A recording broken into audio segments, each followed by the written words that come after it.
Vasanthakumar Raman blog YouTube ചാനലിലേക്ക് ഏവർക്കും സ്വാഗതം.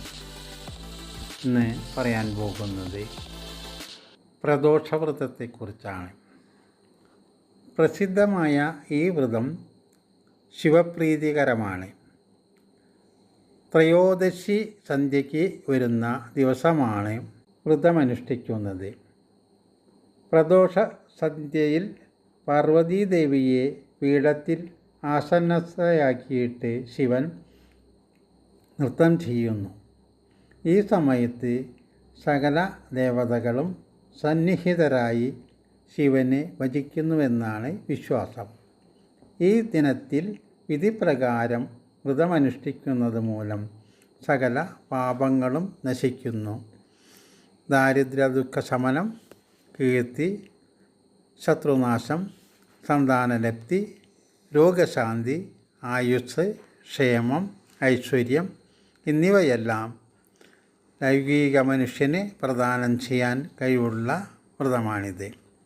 പ്രഭാത സ്നാനാനന്തരം ശുഭവസ്ത്രം ധരിച്ച് ഭസ്മലേപനം രുദ്രാക്ഷധാരണവും നടത്തിയ ശേഷം ശിവക്ഷേത്ര ദർശനം നടത്തുക. പകൽ ഉപവസിക്കുകയും ഭക്തിപൂർവം പഞ്ചാക്ഷരം ജപിക്കുകയും വേണം. സന്ധ്യയ്ക്ക് മുൻപായി സ്നാനാനന്തരം ക്ഷേത്രദർശനം നടത്തി ശിവപൂജ നടത്തുകയും കുവളമാല ചാർത്തിക്കുകയും ചെയ്യുക. ഈ സമയത്ത് കുവളത്തില കൊണ്ടുള്ള അർച്ചനയും വിശേഷമാണ്. അതിനുശേഷം പാരണയോടുകൂടി വ്രതസമാപ്തി വരുത്താം. ശിവപാർവതിമാർ ഏറ്റവും പ്രസന്നരായിരിക്കുന്ന പ്രദോഷ സന്ധ്യയിൽ ശിവഭജനം നടത്തുന്നത് അഭിഷ്ടസിദ്ധിക്ക് അതിവിശേഷമാണ്. ഈ സന്ധ്യയിൽ സകല ദേവതകളുടെയും സാന്നിധ്യം ശിവപൂജ നടത്തുന്നിടത്ത് ഉണ്ടാവുമെന്നാണ് വിശ്വാസം. അതിനാൽ ഈ സമയത്ത് ആരാധനയ്ക്ക് അതീവ പ്രാധാന്യമുണ്ട്. കൃഷ്ണപക്ഷവും ശനിയാഴ്ചയും കൂടി വരുന്ന പ്രദോഷത്തിന് കൂടുതൽ വൈശിഷ്ട്യമുണ്ട്. അതുപോലെ തിങ്കളാഴ്ച വരുന്ന സോമപ്രദോഷത്തിനും വൈശിഷ്ട്യമേറും.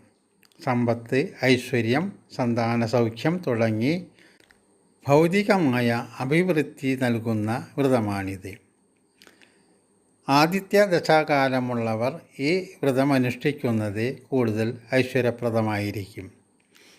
ജാതകത്തിൽ ഇഷ്ടദേവതയെ സൂചിപ്പിക്കുന്ന ഗ്രഹം ആദിത്യനായി വന്നാൽ അവർ പതിവായി പ്രദോഷവ്രതം അനുഷ്ഠിക്കുന്നത് ഐശ്വര്യപ്രദവും കൂടുതൽ ഫലപ്രദവുമായിരിക്കും.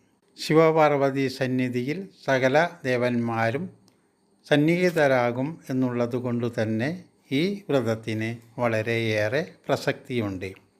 നിങ്ങളുടെ വിലയേറിയ അഭിപ്രായങ്ങൾ കമൻറ്റ് ബോക്സിൽ രേഖപ്പെടുത്തുക.